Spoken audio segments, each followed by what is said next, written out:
All right, guys, so welcome to another completely impractical hack using Capture One. But this time, instead of getting masks into Capture One, I'm going to get masks out of Capture One.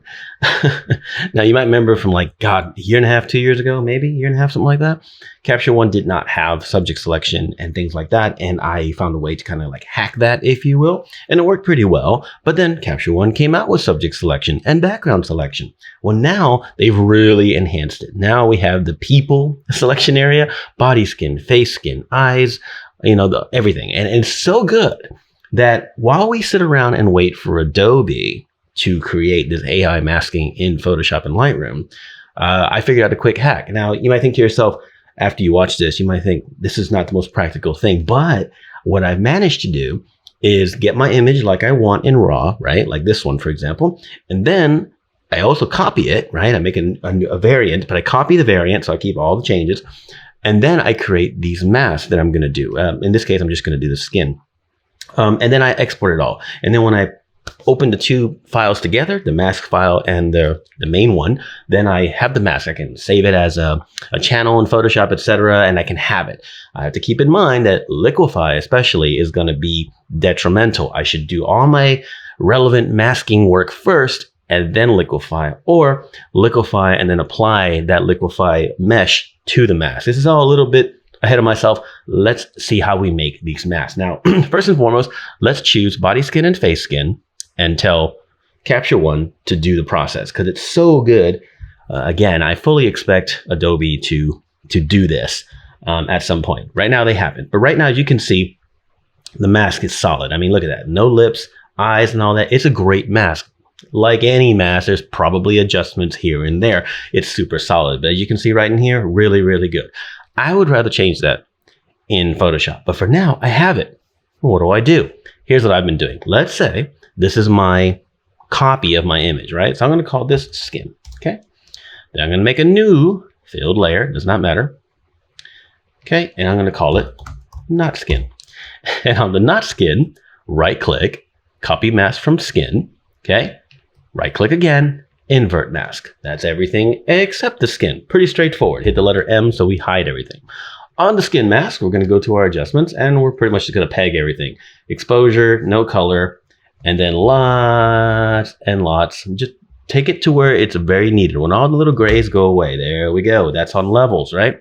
On not skin, I'm going to take exposure all the way down, saturation all the way down, and bring the black up just until I lose detail. You probably see where I'm going with this. There's a mask, right? Okay. Does it get any darker? No. No, it's about as dark as it gets. You want to go up until right to the edge, because if you go too much, I'm afraid you're going to get some distortion or whatnot. If you look closely, the mask is a pretty hard edge, which seems to be the way that Capture One works. It seems to be a fairly hard edge, but again, this is not the most practical hack, but it works. Now I can take this image, export it as a 16-bit PDF.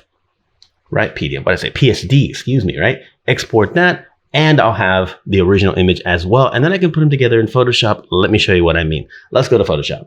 All right, now we're in Photoshop. It's pretty straightforward what we can do here. And we can do some fancy channel copying and all that, but this is the way I want to do it just to have it.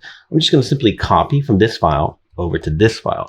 Keep in mind that I'm pasting it over. Keep in mind that I'm exporting from Capture One at the same sizes, of course. That's very important. You got to export the same way, at the very least for the sizing and proportion. Tuck that to the side.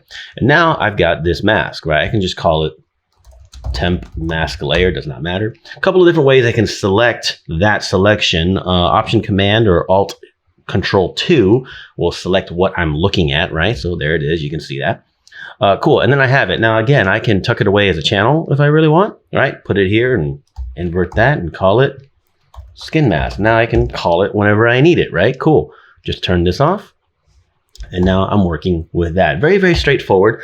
I have the mask available to me. I can keep this layer if I want, but at any given moment, if I come in and choose like hue and saturation and I want a mask, I can just go to my channel, hold down Command or Control, click the thumbnail. Now I have that selection, and then I can come in here, invert, and then invert again. And for example, I have the skin perfectly masked, right? For saturation purposes or reduction or whatever. Anyway, the mask is tucked away so I can do things with it, right? Subject selection in Photoshop exists and it's great. and we can invert that for background selection, but we don't have, skin tone selection. By the way, the hair selection works really, really well as well. Like anything, wispy hair like this moved around with the wind and everything, those are going to be always the most challenging for any masking. There's probably better methods of detailed wispy hair masking in Photoshop. We've all seen the techniques. If you haven't, look them up. There's a lot of good methods. However, it can still be leveraged in a great way.